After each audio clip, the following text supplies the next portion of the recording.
Hello friends, আমি দেবজ্যোতি। তো আজকে আমরা করব মিঠুন চক্রবর্তীর আপকামিং ফিল্ম শ্রীমান ভার্সেস শ্রীমতীর ফার্স্ট লুক একটা ড্রপ করা হয়েছে পোস্টার। তো সেটা রিভিউ। আপনারা মিঠুন চক্রবর্তীর ভিডিও দেখতে ভালোবাসেন আমার চ্যানেলে। তো কেমন হলো ফার্স্ট লুকটা? তো দেখুন, ফার্স্ট লুকটা আমার বেশ ভালো লেগেছে, তবে ফার্স্ট লুকের অ্যাকম্পানিং একটা কবিতা এসছে, সেটা আমার আরো ভালো লেগেছে। এবং ফার্স্ট লুকে যেটা দেখানো হয়েছে যে একটা ল এনফোর্সমেন্টের মধ্যে, একটা আদালতের যে আইনের যে কচকচানি আছে তার মধ্যে দিয়ে একটা সম্পর্কের ভাঙা গড়ার খেলা হচ্ছে। পোস্টারটা বেশ ভালো করেছে, বাট অ্যাকম্পানিং যে কবিতাটা আছে সেটা আমার আরো বেশি ইন্টারেস্টিং লেগেছে। পুরোনো দিনের সভা কবিতা, যে রেথরিকে কবিতা লিখতেন সেই রেথরিকে। তো যতটা কবিতা পড়ে আমি যতটুকু বুঝলাম সেটা হচ্ছে এটা একটা কোর্টরুম ড্রামা হতে চলেছে, যেখানে সম্পর্ক ক্রমশ ভাঙন ধরছে ইগোর কারণে। প্রথমে ভালোবাসা ছিল, তারপরে ইগো ইজ টেকিং ওভার, সম্পর্কটা আস্তে আস্তে ভাঙন ধরছে এবং সেটা আস্তে আস্তে ডিভোর্সের দিকে যাচ্ছে, এবং ডিভোর্স থেকে obviously it is going on to a court. এবং লাস্ট লাইনটা কবিতার খুব ইন্টারেস্টিং, সেটা হচ্ছে এক অন্নবর্তী গণে বিমর্ষের মাসুল। এই লাইনটা আমার খুব ভালো লেগেছে। এবার এই এক অন্নবর্তীটা কি চরিত্র হতে চলেছে সেটাই দেখার। এটা কোনো মানে সন্তান হতে পারে, তাদের যে কাপলটা সেপারেট হচ্ছে তাদের সন্তান হতে পারে, বা তাদের কোনো বয়স্ক মানুষ হতে পারেন, বাড়ির মা বা বাবা। যেহেতু এই দুটো মানুষ আলাদা হয়ে যাচ্ছে, তাদের মধ্যে একটা সম্পর্কে চিড় ধরছে, তো সেখানে এই মানুষটি এফেক্ট হচ্ছেন। বাচ্চা হওয়ার চান্সটাই বেশি, এই জাতীয় ক্ষেত্রে বাচ্চারাই বেশি এফেক্টেড হয়, বা বয়স্ক মানুষও হতে পারেন। এবং খুব ভালো একটা স্টার কাস্ট নেওয়া হয়েছে। মিঠুন চক্রবর্তী আছেন, অঞ্জন দত্ত আছেন, পরমব্রত চট্টোপাধ্যায়, মধুমিতা সরকার, সত্যম ভট্টাচার্য, আরো অনেকে আছেন।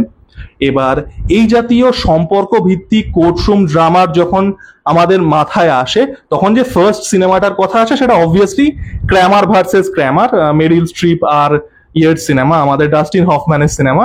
তো ওই সিনেমাটা ইভেন নামটাও অনেকটা same, Shriman versus Shrimati, Kramer versus Kramer.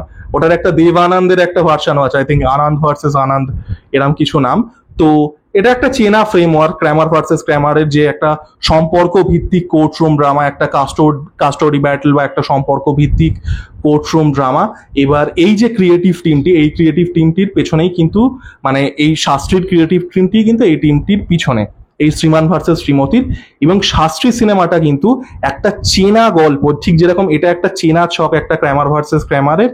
এটা এই চেনা ছকের মধ্যে শাস্ত্রীর যে ছকটা ছিল, যে বিজ্ঞান ভার্সেস জ্যোতিষ, তারা কিন্তু সেই ছকের মধ্যেও একটা নতুনত্ব অ্যাড করতে পেরেছিলেন, যে একটা ফ্যান্টাসি এলিমেন্টকে একটা রিয়েল ওয়ার্ল্ডে বেস করিয়ে সেটার মধ্যে একটা ম্যাজিক রিয়েলিজমের একটা ট্রিটমেন্ট এনে, একটা ডিভাইন প্রেজেন্স এনে।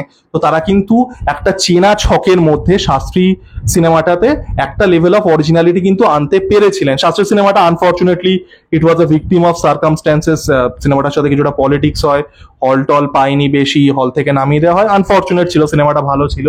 বাট এই সিনেমাটাতে দেখা যাক, এটাও কিন্তু একটা চেনা format, Kramer versus ক্র্যামারের।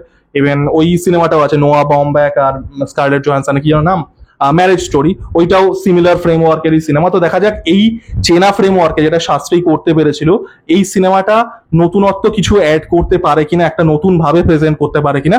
Obviously fantasy elements and all will be not present. তো দেখা যাক নতুন কিছু করতে পারে কিনা, এবং মিঠুন চক্রবর্তীকে কিভাবে প্রেজেন্ট করে সেটা অবশ্যই আমি দেখতে এক্সাইটেড হব। শাস্ত্রী সিনেমায় কিন্তু মিঠুন চক্রবর্তীর প্রেজেন্টেশন খুব ভালো ছিল। আমার পার্সোনালি শাস্ত্রী সিনেমাতে মিঠুন চক্রবর্তীর প্রেজেন্টেশন খুব ভালো লেগেছিল। তো ওভারঅল এই সিনেমাটার প্রতি আমার আশা আছে। এবং বাই দ্য ওয়ে, আরো একটা ইন্টারেস্টিং জিনিস, যে মিঠুন চক্রবর্তীর পরপর দুটো সিনেমাই কিন্তু কোর্টরুম ড্রামা হতে চলেছে।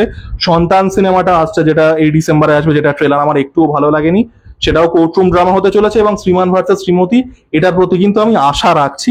তো দেখা যাক সিনেমাটা কিরকম হয়। ক্রিয়েটিভ টিম বেশ ভালো, কাস্ট খুব ভালো নেওয়া হয়েছে। তো ওভারঅল দেখা যাক সিনেমাটা কিরকম হয়। আপনাদের ফার্স্ট লুকটা কেমন লাগলো জানাবেন।